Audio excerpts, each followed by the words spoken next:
নমস্কার। বাংলা আওয়াজ থেকে আপনাদের সবাইকে আবার একবার স্বাগত জানাই। আমি সুদূর বস্টন থেকে। আমি কাঞ্চন ব্যানার্জি। বাংলা আবার একটি সামাজিক সাংস্কৃতিক সংস্থা। আপনারা যারা পরিচিত তারা জানেন। আমরা বিভিন্ন রকমের অনুষ্ঠানের মারফতে বাংলার ঐতিহ্য, বাংলার ইতিহাস, বাংলার শিল্প, বাংলার সাহিত্য এই সমস্ত ব্যাপার নিয়ে আলোচনা করি। আপনারা যারা এখনো সাবস্ক্রাইব করেননি বা লাইক দেননি, আপনাদের কাছে অনুরোধ আপনারা করুন। তাহলে আমরা আরো বেশি আ আ উৎসাহিত হব এবং আপনারা যারা আছেন বন্ধু-বান্ধব, ফ্যামিলির সঙ্গে শেয়ার করুন যাতে এই সমস্ত আ বিশেষ অনুষ্ঠানগুলির আরো বেশি মানুষের কাছে পৌঁছতে পারে। এই ডিসেম্বর মাসের শীতের মাসের সময়ে কিভাবে এই বাংলায় অগ্নিস্ফুরণ হয়েছিল তাদের জন্ম বা মৃত্যুর মারফতে অসংখ্য বিপ্লবী। বিপ্লবী যুগের অগ্নিযুগের কিছু মহান বিপ্লবী অমর আত্মা তারা হয় জন্মেছেন বা এই ডিসেম্বর মাসে তাদের প্রয়াণ হয়েছে এবং অনেক ক্ষেত্রে তাদের জন্ম তারিখও আমরা জানি না। তো একটা সংক্ষিপ্ত লিস্ট, এটাই শুধু পুরো লিস্ট নয়, সংক্ষিপ্ত লিস্ট আমি দেখালাম যে এই ডিসেম্বর মাসে কত মানুষের জন্ম। বিপ্লবী অনন্ত সিং ১ ডিসেম্বর থেকে, ক্ষুদিরাম বোস ৩ ডিসেম্বর, অরবিন্দ ঘোষ ৫ই ডিসেম্বর তেনার মহাপ্রয়াণ হয়েছিল, দীনেশ গুপ্ত, বাদল, প্রফুল্ল চাকি। পুরো লিস্টটা আপনারা দেখলেই বুঝতে পারবেন এই ডিসেম্বর মাসটা বাংলার বুকে যেভাবে আগুন বর্ষণ করেছিল বিপ্লবীদের মারফতে, সেই কাহিনী অনেকের আমরা জানি না, অনেকেরই কাহিনী অনেককে আমরা ভুলে গেছি। তো তাদের সবাইকে আমার বিনম্র শ্রদ্ধাঞ্জলি দিয়ে আজকের অনুষ্ঠান শুরু করব। যদি চন্দ্রচূড় নমস্কার। নমস্কার কাঞ্চনদা। হ্যাঁ, এবারই প্রথম নয়, চন্দ্রচূড় আমাদের সঙ্গে অনেকবারই এসছেন এবং আমাদের সঙ্গে এই সমস্ত বিষয়ে আলোকপাত করেছেন। আমি একটু সংক্ষিপ্ত পরিচয় দিই। চন্দ্রচূড় ঘোষ হলেন একজন লেখক এবং কলামনিস্ট, পাবলিক স্পিকার, ইতিহাস, পলিটিক্স, ইকোনমিক্স, এনভায়রনমেন্ট এই সমস্ত ব্যাপারে উনি বিভিন্ন জায়গায় বক্তৃতা দেন। তিনি বিশ্বভারতী শান্তিনিকেতন থেকে এবং ইউনিভার্সিটি অফ সাসেক্স থেকে পড়াশোনা করেছেন। তার পরিচয় অনেকেই জানেন যে শ্রী অনুজ ধরের সঙ্গে চন্দ্রচূড়ের পরিচয়টা কিভাবে জড়িত। মিশন নেতাজি, যার মারফতে নেতাজির যে সমস্ত জীবনী যেগুলো আমরা হারিয়ে গেছে, যেগুলো লুকায়িত আছে, সেগুলো উদ্ধারের জন্য অনেক বছর ধরে শ্রী চন্দ্রচূড় ঘোষ গবেষণা করছেন এবং অনেক তথ্য, নতুন তথ্য যেগুলো অজানা ছিল সারা পৃথিবীর মানুষের কাছে পৌঁছে দিয়েছেন। তার জন্য আমরা কৃতজ্ঞ। ওনার যেগুলো বই পাবলিশ হয়েছে তার মধ্যে রয়েছে সুভাষ বোসের life after death, government doesn't want you to know this, তারপরে Bose the untold story of an inconvenient nationalist, the birth of republic এবং কনানড্রাম। আর মোস্ট লেটেস্ট যেটা বই যেটা এখন পাবলিশ হচ্ছে সেটা নিয়ে না আলোড়ন পড়েছে, সেটা হচ্ছে ডিকোডিং বোস। এটা কি টাইটেলটা? Bose deception. Bose deception, sorry. So এটা আমি সামান্য পরিচয় দিলাম এবং চন্দ্রচূড় ঘোষ নানা বাধা বিপত্তি সত্ত্বেও এই সংগ্রাম চালিয়ে যাচ্ছে। এটাও এক রকমের সংগ্রাম, যে নেতাজির জীবনের বিভিন্ন মহত্বপূর্ণ দিকগুলো মানুষের কাছে পৌঁছে দেওয়া। শুধু নেতাজি নয় এবং সমসাময়িক কালে নেতাজির সঙ্গে যারা কাজ করেছেন, নেতাজি রহস্য, নেতাজি কি সত্যি করে প্লেন ক্র্যাশে মারা গেছিলেন এবং এটা মানে প্রমাণিত যে সেদিন কোনো প্লেন ক্র্যাশ ছিল না, এবং পরবর্তীকালে নেতাজির জীবনে কি ঘটেছিল সে সমস্ত তথ্য নিয়ে আলোচনা করেছে। তার ওনার বই পড়লেই আপনারা জানতে পারবেন। আপনারা ওনার বই সংগ্রহ করুন। তো আজকের আলোচনা ফিরে আসছি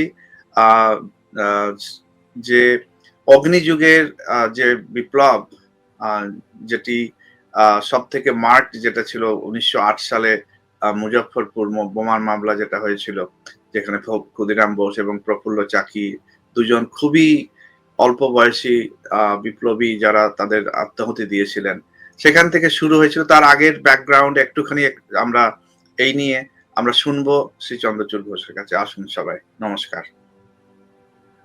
ধন্যবাদ কাঞ্চনদা। মানে এত ব্যক্তিত্ব জড়িত রয়েছেন এই বিপ্লবী আন্দোলনের সঙ্গে, সবারই কথা আলাদা করে বলা তো সম্ভব নয়।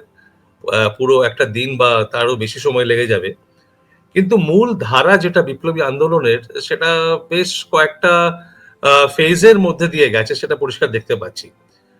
মানে বিপ্লবী আন্দোলনের গোড়াপত্তনটা হয়েছে আপনার বিংশ শতকের একদম শুরুতে, যখন পি মিত্র, তারপরে বরোদা থেকে এসে অরবিন্দ ঘোষ অনুশীলন সমিতি স্থাপন করছেন এবং তার কাজ এগিয়ে নিয়ে যাচ্ছেন। তার পরবর্তীকালে যুগান্তর নিউজ পেপার তৈরি করেছেন, চালাচ্ছেন অরবিন্দ। তাকে সহযোগিতা করছেন বিপিন চন্দ্র পাল, তখনকার দিনে এক্সট্রিমিস্ট লিডার বলা হতো যাকে। তো এই একটা পরিবেশ তৈরি করার পরিবেশ সৃষ্টি করার যে কাজটা শুরু হয়েছিল 1901-2 সাল থেকে, সেটা হঠাৎ করে একটা মোমেন্টাম গ্যাদার করলো 1905 সালে, যখন বঙ্গভঙ্গ অ্যানাউন্স করলেন লর্ড কার্জন।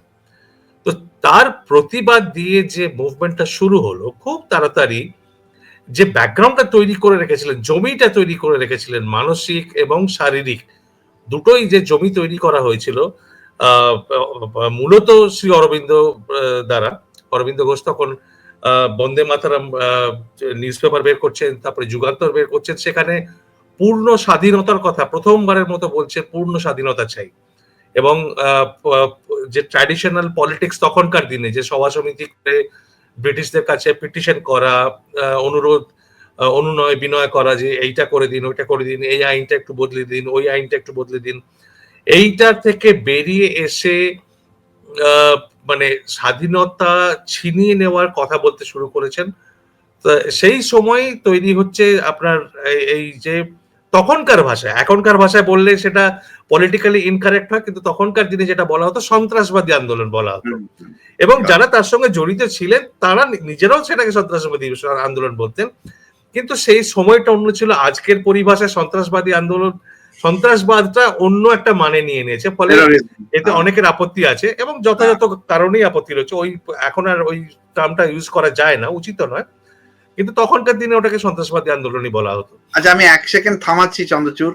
এখানে আরেকটা জিনিস না উল্লেখ করলেই নয়, যে 1905 নিশ্চয়ই একটা টার্নিং পয়েন্ট ভারতবর্ষের ইতিহাসে, কিন্তু তারাও আগে দুজন ব্যক্তিত্বের কথা না বললেই নয়। একজন ঋষি বঙ্কিমচন্দ্র, যিনি বন্দে মাতরম লিখে গেলেন এবং আনন্দমঠ লিখে গেলেন। আর দ্বিতীয় জন হলে স্বামী বিবেকানন্দ।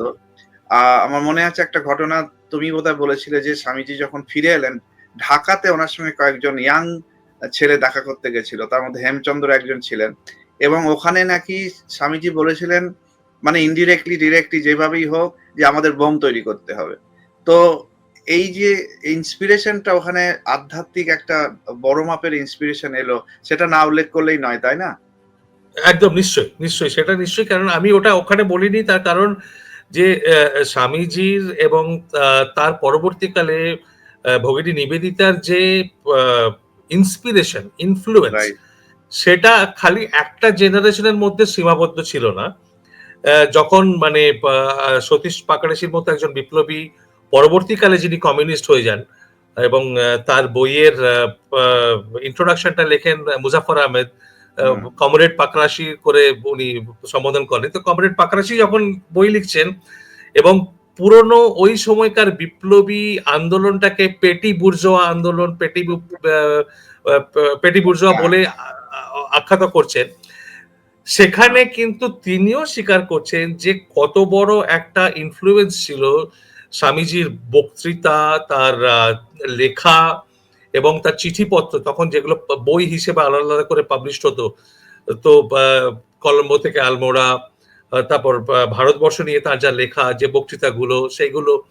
তো এইটা স্বামীজি ডাইরেক্টলি তো কখনো পলিটিক্স ইন্টারফেয়ার করেননি, কিন্তু তার পরবর্তীকালে সিস্টার নিবেদিতা এই যে বিপ্লবী দল, তাদেরকে ডাইরেক্টলি ইন্সপায়ার করেছে, তাদের সঙ্গে যোগাযোগ রেখেছেন, তাদেরকে ইন্সপায়ার করেছেন। তিনি নিজেও পলিটিক্সে ঢোকেননি, কিন্তু যোগাযোগ রেখে ইন্সপায়ার করে গেছেন। এবং আপনি যে ঘটনাটার কথা বললেন, যে হেমচন্দ্র ঘোষের ঘটনাটা, যে স্বামীজির সঙ্গে দেখা করেছিলেন এবং উনি বলেছিলেন কি করব, বলেছিলেন বোম বোম বানাও, মানে মানুষকে বোমের মতো তৈরি করো কিংবা বোম বানাও সেটা অস্পষ্ট। এটা বোধহয় হেমচন্দ্র ঘোষ শঙ্করী প্রসাদ বসুকে বলেছিলেন এবং সেটা উনি লিপিবদ্ধ করে গেছেন। আরো একজন খুব বড় মাপের বিপ্লবী, যার কথায় একটু পরেই আসছি, যতীন্দ্রনাথ মুখোপাধ্যায়, বাঘা যতীন, বাঘাযতীন। তিনিও স্বামীজির সঙ্গে দেখা করেছিলেন এবং তার সঙ্গী সাথীরা যখন জিজ্ঞেস করেন যে কি দেখলে, উনি বললেন আগুন, মানে ওনার দুটো চোখে আগুন। তো এই যে ডাইরেক্ট ইন্সপিরেশন, যে বিপ্লবীদের ঘরে স্বামীজির ছবি, তারা রাজনীতির কথা বলছেন, ম্যাথিনি, গ্যারিবল্ডি দ্বারা পলিটিক্যালি ইন্সপায়ার্ড হচ্ছেন, কিন্তু ভেতরের যে শক্তি জাগিয়ে তুলছে সেটা স্বামী বিবেকানন্দ, ভগিনী নিবেদিতা, এদের মতো লোকজন। এবং ভাগবত গীতা অবশ্যই, মানে ভগবত গীতা, আনন্দমঠ, আপনার বঙ্কিমচন্দ্রের কৃষ্ণচরিত্র, এই ধরনের বই তখন পঠন পাঠন, যেটা একটা কালচার তৈরি করা হয়েছিল। অনুশীলন সমিতি যেটা হয়েছে, অনুশীলন সমিতি শুধু মানে বোম ছোড়া বা লুটপাট করা বা সাহেব মারা শুধু এইটুকু ছিল না, একটা পুরো কালচার ছিল, কালচার তৈরি করা হয়েছিল যাতে মানসিক প্রস্তুতিটা থাকে এবং অশেষ দুর্গতির মধ্যেও, কষ্টের মধ্যেও যেন কেউ ভেঙে না পড়ে। বলে ওই সতীশ পাকড়াশির বইতেই আপনি দেখবেন উনি মানে নিজেকে তখন ওই সময় নিজেকে যেটা বর্ণনা দিচ্ছেন যে আমরা রাজনৈতিক সন্ন্যাসীর জীবন যাপন করতাম, মানে এত কষ্টের মধ্যে দিয়ে যাচ্ছেন, সাধারণ জীবনযাপন, কোনো মানে বিলাসিতার জন্য কোনো টানাটানি নেই, কোনো আকাঙ্ক্ষা নেই, শুধু দেশকে স্বাধীন করতে হবে এবং তার জন্য যত কষ্ট সহ্য করতে হয় সেটা করব। এই যে একটা মানসিক শক্তি গড়ে তোলা, একটা এনভায়রনমেন্ট গড়ে তোলা, এইটা স্বামীজির, স্বামী বিবেকানন্দের এবং ভগিনী নিবেদিতার একটা মানে যে অবদান, তাকে তুলনা করা যায় না, মানে সেটাকে মাপা যায় না, যেটা এত বড় একটা অবদান, তো ডাইরেক্টলি ইনভলভ না হয়েও। তো এই যে একটা বিস্ফোরণ যেটা হলো 1905 সালে বাংলার পার্টিশনের মাধ্যমে, প্রতিবাদের মাধ্যমে, এই পরপর এবার জিনিস ঘটনা এগোতে থাকলো। 1908 সালে প্রথম যেটা ক্ষুদিরাম কিংসফোর্ডকে মারার চেষ্টা করলেন, বিফল হলেন, ফাঁসি হলো, প্রফুল্ল চাকি নিজের জীবনদান করলেন। তো এইটা যে মানে ওই সময়কার শুধু বড়দের নয়, হয়তো বড়দের নয় একেবারেই, কিন্তু ছোটদের, কিশোর যারা এবং যুবক যুবতী যারা, তাদেরকে কিভাবে ইন্সপায়ার করেছিল সেটা সুভাষচন্দ্রের আত্মজীবনী পড়লে বোঝা যায়। সুভাষচন্দ্র তখন স্কুলের ছাত্র কটকে, সেইটা মানে ক্ষুদিরামের আত্মবলিদানের দিনে উনি মানে শোক পালনের জন্য অনুষ্ঠান করেছেন স্কুলে, যেটা মানে স্কুল কর্তৃপক্ষের একদম বিশ্বদৃষ্টিতে পড়ে। তো এবং তার ফলে বেণীমাধব দাস নিজের উপরে দায়িত্ব নিয়ে ওনাকে ট্রান্সফার করে দেওয়া হয়, সুভাষচন্দ্র যিনি ইয়ে ছিলেন, শিক্ষক ছিলেন। তো এই যে আত্মাহুতির যে স্পিরিটটা ছড়িয়ে পড়ে, সেইটা একটা বিশাল ক্যাটালিস্টের কাজ করে, পরবর্তীকালে করতে থাকে এটা। কিন্তু ওই 1908 সালের ওই সময়টা থেকে যে আলিপুর বম কেস, যেটা বিখ্যাত, যে নামে বিখ্যাত, ওই সময়টা দেখতে পাচ্ছি যে কি ব্রিটিশরা প্রথম বুঝতে পারলো, মানিকতলায় যখন হানা দিল এবং সব বোম তৈরি করার মাল মশলা এবং লিটারেচার এইসব মানে পেয়ে মানে অভিভূত, দলে দলে সবাইকে জেলে পুরে তাদের ট্রায়াল শুরু হলো এবং মানে ফাঁসির জন্য মামলা চালানো হলো। সেখানে মানে অলৌকিক ভাবে 1909 সালের মে মাসে ছাড়া পেয়ে গেলেন শ্রী অরবিন্দ এবং ওই যে ছাড়া পেলেন, জেলে যে ছিলেন 1 বছর আলিপুর জেলে, ওই সময় আধ্যাত্মিক যে তার অভিজ্ঞতা, সেই জিনিসটা একটা নতুন ফ্যাক্টর অ্যাড করে। বিবেকানন্দের পরে এই নতুন একটা আধ্যাত্মিকতার লাইন আসছে, যে উনি শ্রীকৃষ্ণের দেখা পেয়েছেন, কথা বলেছেন এবং কনস্ট্যান্টলি সেখানে চর্চা হচ্ছে, উনি গাইডেড হচ্ছেন স্পিরিট, একটা সুপার ন্যাচারাল ফোর্স দ্বারা। উনি বেরিয়ে এসে তারপরে 1909 সালে যে উত্তরপাড়া ভাষণ নামে যেটা বিখ্যাত, সেখানে হিন্দু ধর্ম নামে বলতে গিয়ে উনি হিন্দু ধর্মের একটা এক্সপ্লেনেশন দেন, সেখানে নিজের অভিজ্ঞতার কথা বলেন, কিন্তু সেখানেই অরবিন্দের বিপ্লবী জীবনের ইতি। তারপরেই উনি 1910-এ পন্ডিচেরি চলে যান এবং তারপরে আর কোনো বিপ্লবী আন্দোলনের সঙ্গে আর কোনো যোগাযোগ থাকে না। অনেক চেষ্টা করা হয় তাকে ফিরিয়ে আনার, কিন্তু তিনি আর ফেরেননি। কিন্তু তার ছোট ভাই বারিন ঘোষ যিনি ছিলেন, বারিন ঘোষ যাবজ্জীবন কারাদণ্ড হয়। অ্যাকচুয়ালি মানে প্র্যাকটিক্যালি দেখতে গেলে শ্রী অরবিন্দ ছাড়া বাকি যারাই ছিলেন গ্রেপ্তার হয়েছিলেন ওই সময়, তাদেরকে সবাইকেই দ্বীপান্তরিত করা হয়, সবাইকে আন্দামান সেলুলার জেলে পাঠানো হয়, এবং সেখানে অশেষ কষ্টের মধ্যে, অত্যাচারের মধ্যে, দুর্গতির মধ্যে বছরের পর বছর কাটান।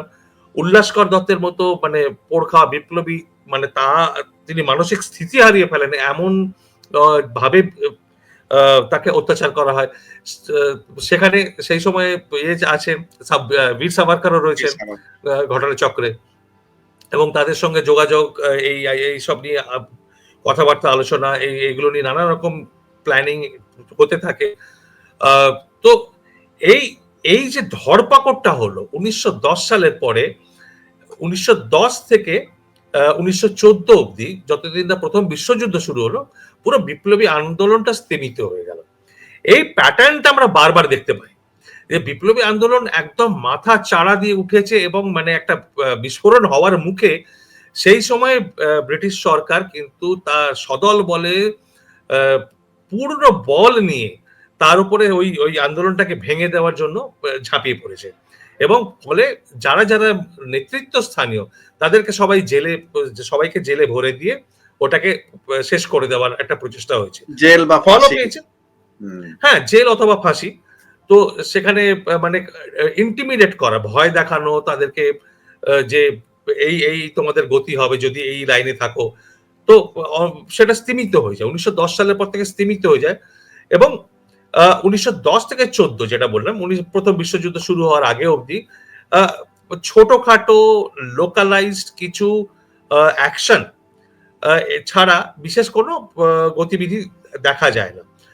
কিন্তু যে কাজটা এই সময় চলছিল সেটা হচ্ছে সংগঠন, মানে বিপ্লবী আন্দোলনটাকে আবার সংগঠিত করে তোলার কাজ চলছিল কলকাতায়, ঢাকায় এবং পূর্ববঙ্গে অন্যান্য জায়গায়। বাঘাযতীন চলে গেছেন উত্তরবঙ্গে বাঘাযতীন ছাড়াও কাজ করছেন সংগঠনের জন্য ত্রৈলোক্যনাথ চক্রবর্তী মহারাজ নামে যাকে বেশি জানা যায়। তো এনারা কাজ করছেন তখন। যে যখন জেলের বাইরে, পুলিন বিহারী দাস যিনি অনুশীলনের নেতা, সবচেয়ে বড় নেতা, তিনি জেলে, কিন্তু জেল থেকে চিঠি পাঠাচ্ছেন, নির্দেশ দিচ্ছেন কোথায় কোথায় কিভাবে সংগঠন গড়ে তোলা যায়। তো এই সংগঠনের কাজ কিন্তু কখনো থেমেও থাকেনি। এরই মধ্যে দেখতে পাচ্ছি আপনার 1912 ডিসেম্বরে যখন লর্ড হার্ডিঞ্জ দিল্লিতে ঢুকছেন, নতুন তখন দেশের রাজধানী হয়েছে দিল্লি, সেই সময় রাসবিহারী বোস, বসন্ত বিশ্বাস রাসবিহারী বোসের নেতৃত্বে তখন বোমা ছুটছেন, তাকে মারার চেষ্টা করছেন। সেইটা নিয়ে একটা বিশাল বড় হইচই পড়ে গেল। রাসবিহারী বোস পালিয়ে এলেন, মানে অসাধারণ তার কর্মকাণ্ড। দেরাদুনে কাজ করতেন তখন, দেরাদুনে ফিরে গেলেন, সেখান দিল্লি থেকে ফিরে গিয়ে শোকসভা, মানে শোকসভা তো বলবো না, মানে কন্ডেমনেশন একটা সভার আয়োজন করলেন, যেখানে যারা লয়ালিস্ট সিটিজেন দেরাদুনে সবাইকে ডেকে ধিক্কার জানালেন যে এরকম বর্ডারের উপরে এরকম বর্বরচিত আক্রমণ করা উচিত হয়নি। বিরাট ডিসেপশন এন্ড স্ট্র্যাটেজি। হ্যাঁ, তো যাই হোক, বেশি দিন তো সেটা চলতে পারে না, টেম্পোরারি কয়েকদিনের জন্য সেটা মানে আটকে রাখতে পারলেন, কিন্তু তারপরে উনি ফিরে এলেন, আত্মগোপন করে চলে এলেন চন্দননগরে। তো চন্দননগর তখন একটা বিশাল আড্ডা বিপ্লবীদের, ফরাসি চন্দননগর, সেখানে মতিলাল রায়ের সঙ্গে পূর্ব পরিচিতি, কারণ চন্দননগরে রাসবিহারী বোস বড় হয়েছে, তো চেনা পরিচিত সবাই ওখানে চলে এলেন। কিন্তু কলকাতার সঙ্গে যোগাযোগ রয়েছে, আবার রিবিল্ড করছে। এই সময়ে ওনার সঙ্গে যোগাযোগ হচ্ছে আপনার বাঘাযতীনের সঙ্গে। তো রাসবিহারীর স্পিরিটও খানিকটা কমে গেছে, কিন্তু উনি মানে পরবর্তীকালে বলেন যে যখন বাঘাযতীনের সঙ্গে ডাইরেক্ট যোগাযোগ হয় এবং একসঙ্গে আলাপ আলোচনা করতে থাকে, উনি বলেন বাঘাযতীনের স্পিরিট এমন ছিল যে ওনার মানে যে ভেঙে পড়া স্পিরিট, সেইটা আবার পুনর্জাগ্রত হয়ে যায়। মানে এমনই লোক ছিলেন বাঘাযতীনের মানে পার্সোনালিটি নিয়ে খুব বিশেষ চর্চা হয়নি, করেছেন সেটা ওনারই বোধহয় পৌত্র বেশিরভাগই লেখালেখিটা করেছেন। কয়েকদিন আগেই মারা গেলেন ভদ্রলোক, পৃথ্বীন্দ্রনাথ মুখোপাধ্যায়, বোধহয় ফ্রান্সে থাকতেন, খুব যতদূর আমি জানি। তো উনি গবেষণা করেছেন, বেশ লেখালেখি করেছেন, অনেক প্রামাণ্য বই লিখেছেন বাঘাযতীনকে নিয়ে। তো রেমন্ড অ্যারন বলে একজন ফ্রেঞ্চ ঐতিহাসিক, তিনিও বাঘাযতীন সম্বন্ধে লিখেছেন। তো সেখানে তিনি বলছেন আচ্ছা, থিঙ্কার ইন অ্যাকশন। হ্যাঁ হ্যাঁ। তো এই যে সময়টা, এই সময়টা আমরা ছোট ছোট অ্যাকশন দেখছি, কয়েকটা বেশ গুরুত্বপূর্ণ, যেমনি 1914 সালে রডা কোম্পানির মাউজার পিস্তল 50টা পিস্তল চুরি করা হলো, 40,000 রাউন্ড গুলি চুরি করা হলো। এটা একটা হইচই পড়ে গেল সেটা নিয়ে। কিন্তু গ্রাউন্ড আন্ডারগ্রাউন্ড কাজ করছেন আপনার নরেন সেন, পুলিন বিহারি, রাসবিহারী। ওদিকে বেনারসে সচিন সান্যাল রয়েছেন, অনুশীলনের যে বেনারসে যে সেন্টার যেটা, সেইটাকে চালাচ্ছেন, এবং সেখান থেকে স্প্রেড আউট হচ্ছে পাঞ্জাবের সঙ্গে যোগাযোগ হয়ে যাচ্ছে। তো ফলে আন্ডারগ্রাউন্ড যে নেটওয়ার্কটা, সেটা কিন্তু কখনো বন্ধ হয়ে যায়নি। খালি ব্রিটিশদের অত্যাচারের ফলে সাময়িকভাবে স্তীমিত হয়েছে কখনো কখনো, কিন্তু আবার সুযোগ পেয়েই এরা আবার ফেটে পড়েছে। তো এই সময় আরেকটা বড় ঘটনা হচ্ছে কোমাগাতা মরু, যে কানাডা থেকে আপনার ভ্যাঙ্কুভার থেকে যে জাহাজটা আসে গদার বিপ্লবীদের নিয়ে, সে বজবজে তার উপরে গুলি চালানো হয়, সেইটা নিয়ে তার একটা আলোড়ন পড়ে, তার একটা ইনফ্লুয়েন্স হয় বিপ্লবীদের উপরে। তো প্রতিবাদের একটা পরিস্থিতি তৈরি হয়। তো এইগুলো নিয়ে কিন্তু বেশ মানে আপনার কাজ চলছে, কখনো থেমে যায়নি। কিন্তু এর পরে যেটা হলো যে রাসবিহারী বোস জাপানে চলে গেলেন। রাসবিহারী বোসের মতো নেতৃস্থানীয় একজন লোক, যিনি পুরো মানে বিপ্লবীদের নেটওয়ার্কটাকে কানেক্ট করে রাখছিলেন, বাংলার বিপ্লবীদের সঙ্গে উত্তরপ্রদেশের সঙ্গে পাঞ্জাবে, এই যে নেটওয়ার্কটা, কানেকশনটা ছিল পুরো নর্দার্ন বেল্টে, উনি চলে যেতে বাধ্য হলেন জাপানে, 1915 সালে চলে গেলেন। ফলে একটা ভ্যাকিউম সৃষ্টি হলো। এই যে ভ্যাকিউমটা সৃষ্টি হলো, এইটা এসে তখন জায়গা নিলেন যতীন মুখার্জি। যতীন মুখার্জির যে যে ব্যক্তিত্ব ছিল, এটা যতীন মুখার্জিকে নিয়ে খানিকটা বিস্তারিতভাবে লিখেছেন আপনার লিওনার্ড গর্ডন। উনি দ্য স্বদেশী মুভমেন্ট নিয়ে যে বইটা লিখেছিলেন, ওনার প্রথম বই যেটা, সেখানে উনি নানা মানে প্রচুর বিপ্লবীদের সঙ্গে কথা বলেছিলেন, এবং প্রত্যেকে দল মত নির্বিশেষে যতীন মুখার্জির কাছে মাথা নিচু করতেন। মানে সেই সময় ওনাদের বলা হতো দাদা, ছেলে ধরা দাদা, মানে ছেলে ধরা মানে রিক্রুট করা, ওটা ক্রুড টার্মটা ইউজ করা হতো।